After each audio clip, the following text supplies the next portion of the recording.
Who are some of your favorite athletes besides Assalamualaikum. My Messi? name is Mohammed Zahid. Assalamualaikum. My name is Mohammed You're Zahid. just Nutritious study in school foundation है तो आज का task college शुरू करते हैं 3 2 1 so hold the on a countdown. title name is food from basic need to culture icon. So basic needs question 1 why do humans need food? Wait, I think we already did a full deep dive on this one last week. You walked me through the whole process of how food gives us energy and supports our immune systems. I have all the notes. Do you want to revisit the basics, or are you looking to take Question it in a 1 different direction today? Question 1 is why do humans need food? All right, let's do it again. We need it because our bodies are basically high maintenance machines. Food provides the calories we need for energy, the nutrients to keep our organs running, and the building blocks to repair ourselves when things wear down. It's basically fuel for everything from thinking to breathing. So the question 2 is what makes food essential for survival? I mean, I guess essential is kind of built into the definition, right? But if you want to get nerdy about it, it's because food contains the stuff our bodies can't just make on their own, like certain vitamins, minerals, and amino acids. Without those, the whole system just starts to break down. I'm curious though, are you doing this for class or just for fun? So the question 3 is how does food give us energy? It's all about chemistry. Essentially, your body takes the carbohydrates, fats, and proteins from food and breaks them down into glucose, which is the primary fuel for your cells. Your mitochondria then turn that glucose into ATP, which is like a tiny biological battery that powers everything from your heartbeat to you thinking about this right now. You're basically a walking chemical reaction. So the question 4 is Boy. question Sorry, you cut 4 off there. so the question 4 is what happens when we do not eat enough food? Your body basically goes into survival mode. First, it'll start by slowing down your metabolism to conserve fuel, so you'll probably feel sluggish and foggy. Then it burns through glycogen stores in your liver and muscles for a quick fix. Once those are gone, it starts tapping into your fat reserves for energy, and eventually, if it goes on long enough, it'll even break down muscle tissue just to keep your brain and heart running. It's a pretty desperate strategy, but it's what keeps you alive when things get lean. So the question 5 is why do different people need different amounts of food? It's all about the burn rate. Someone who's an elite athlete or just really active needs way more fuel to keep going than someone who spends their day in a comfy office chair. But it's not just activity levels, things like age, gender, and even your unique metabolism play a huge part. Some people are like fuel efficient hybrids, while others are more like high performance sports cars that need a constant refill. So the question 6 is what are the main nutrients in food? The big hitters are macronutrients, which you need in large amounts, and micronutrients, which you only need in small doses. You've got carbohydrates for quick energy, proteins for building and repairing tissues, and fats for long term storage and brain health. Then you have the micronutrients, the vitamins and minerals that act like a support crew to make sure all the chemical reactions in your body actually happen. So the question 7 is why is water important in our diet? Wait, did you mean water? Because usually we don't exactly put blood on the menu for a diet. But if you're asking why blood itself is important for the body, it's basically the delivery. Why is water important in our diet? Oh, that makes way more sense. Water's basically the lifeblood of the whole operation. regulates your temperature, flushes out waste, and acts as the transport system that carries all those nutrients we were just talking about directly to your cells. Without it, you're basically a dry sponge and everything just grinds to a halt. So the question 8 is, how does food help our bodies grow?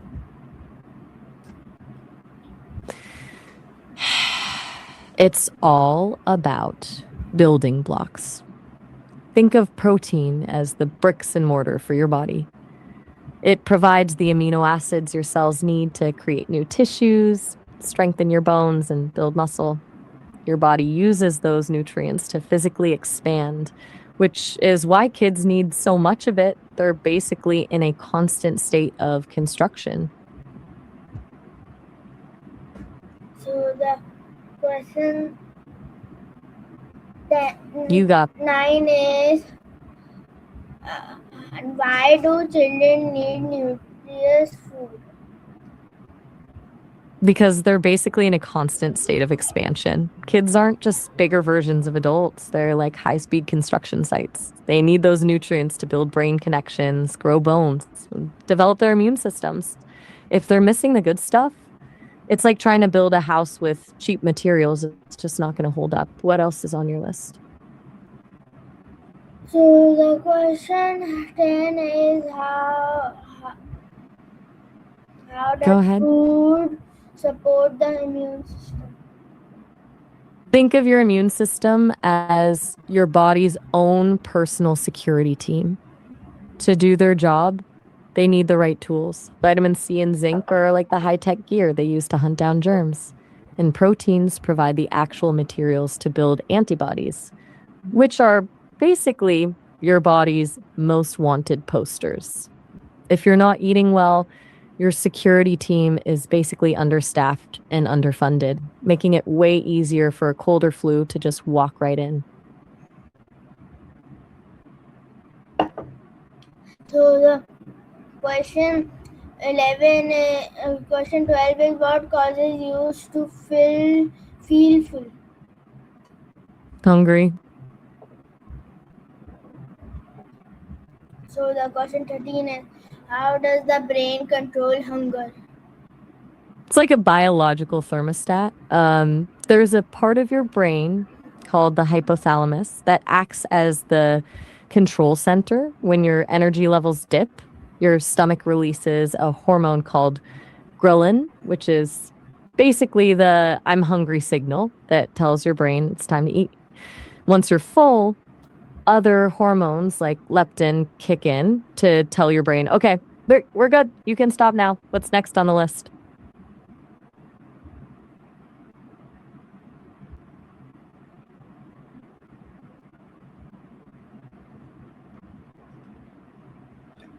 So the question 14 is, why do we enjoy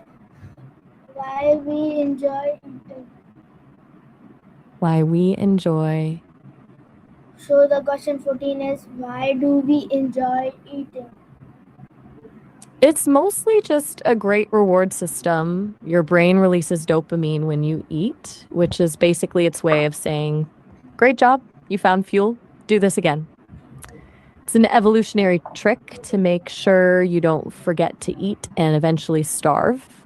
When you combine that with the actual taste and texture of food, it becomes one of the most satisfying experiences you can have. Is there a number 15? So the question 15 is, why do some food make us feel more energetic? That's all about how fast your body can burn the fuel. Simple carbs like a piece of white toast are basically like throwing paper on a fire, giving you a massive burst of energy that disappears almost as quickly as it started. Complex carbs like oatmeal or brown rice are more like a big log, burning slowly and steadily over several hours. That's why you feel a quick rush from sugar, but a crash shortly after, while whole foods keep you powered up for the long haul. Done. That was a lot of. You want to take a break, or you got more questions on that list? So the question 15 is, why do some food make us feel more energetic? Urgent? I think I just answered why some foods make you feel So more question energetic. 16 is how does our body digest food? It's basically a giant assembly line, but in reverse. It all starts the second you take a bite. Your saliva actually begins breaking down carbs before you even swallow. Once it hits your stomach, the food gets churned in a bath of acid into this thick liquid called chyme. From there, it heads to the small intestine, which is the MVP of the whole process. This is where most of the nutrients actually get absorbed into your bloodstream. Anything that your body can't use just keeps moving through the large intestine, where water is absorbed. The rest is packed up as waste. What's the next question? So the question 17 is what happens to food after we swallowed it?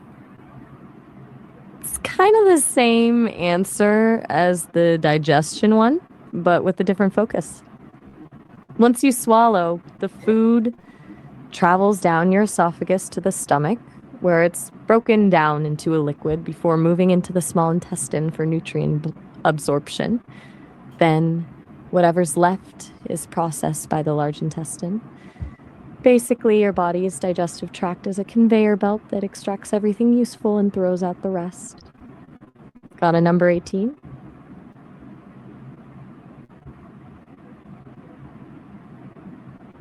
So the 18th question is why is a balanced diet important? It's all about playing to each other's strengths. Your body has so many different needs, and no single food can check every box. Think of it like a team. You need the protein for the muscle, the fats for your brain, the carbs for energy, and the vitamins to keep the whole operation smooth. If you only focus on one, the rest of the system starts to lag. It's like trying to run a high-tech city with only one kind of power source. It's just not sustainable. So the question. So the Another one. question.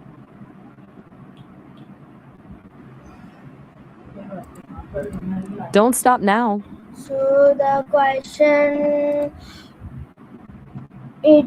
19 is what is the difference between hunger and appetite?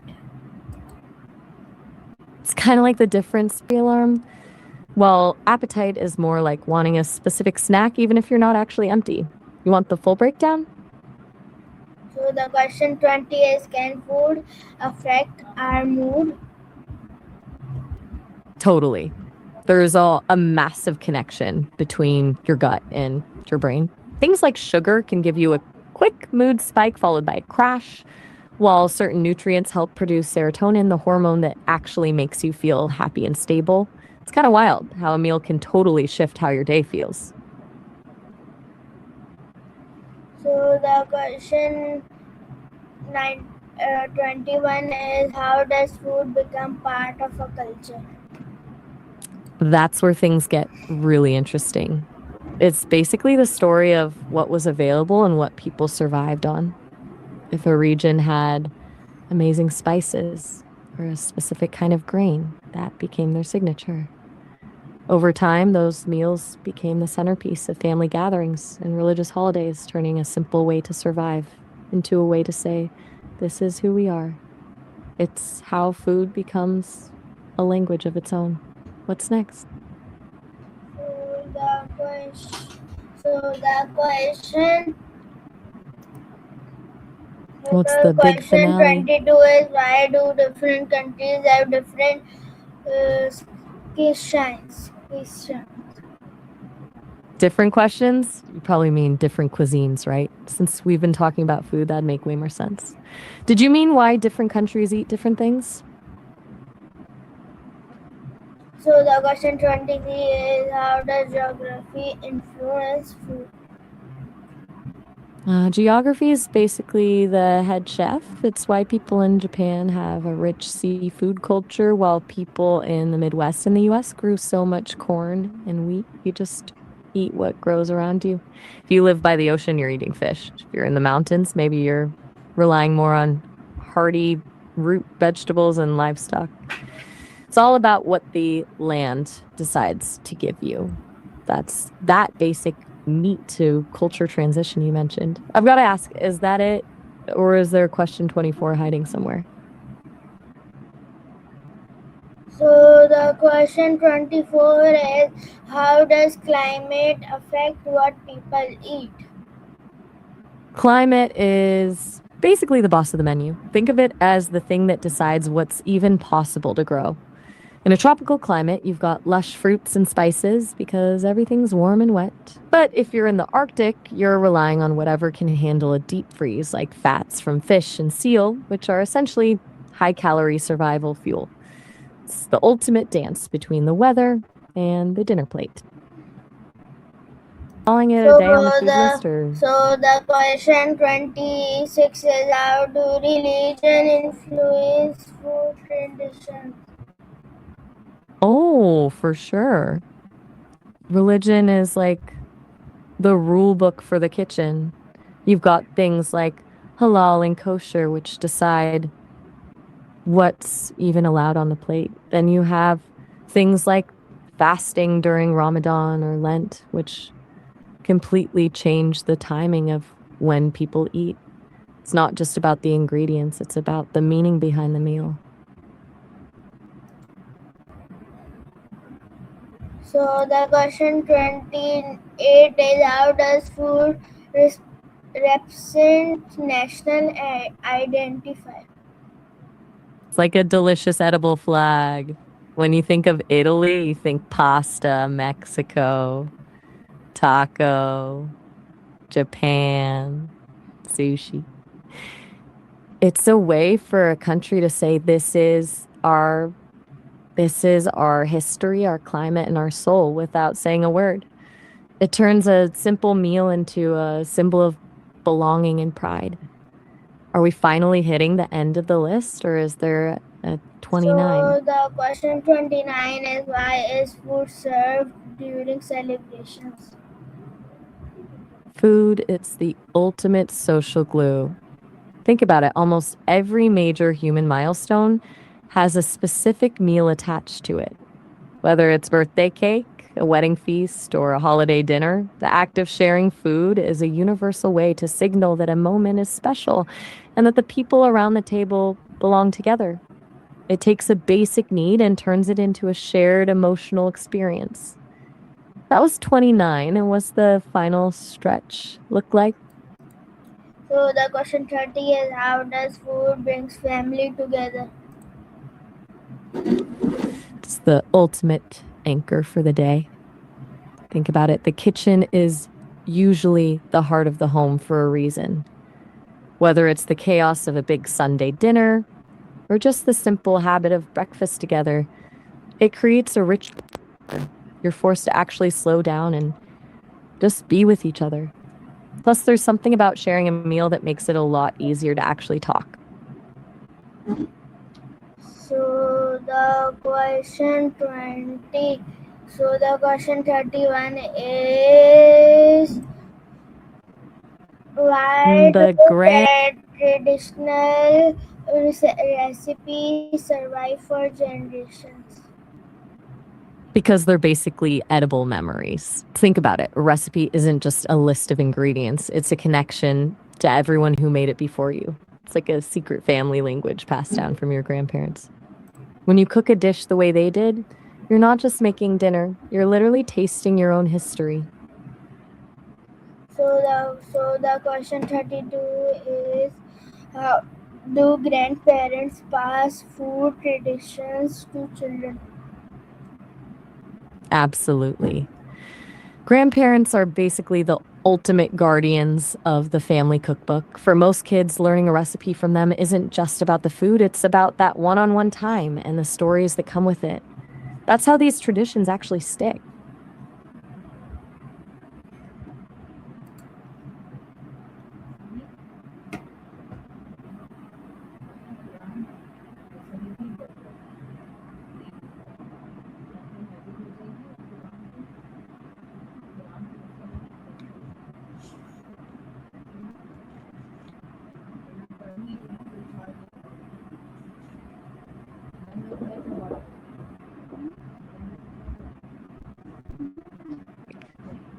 You gone over to the kitchen for a snack? That was a marathon of a list. So I'm we will curious. end this Is this conversation.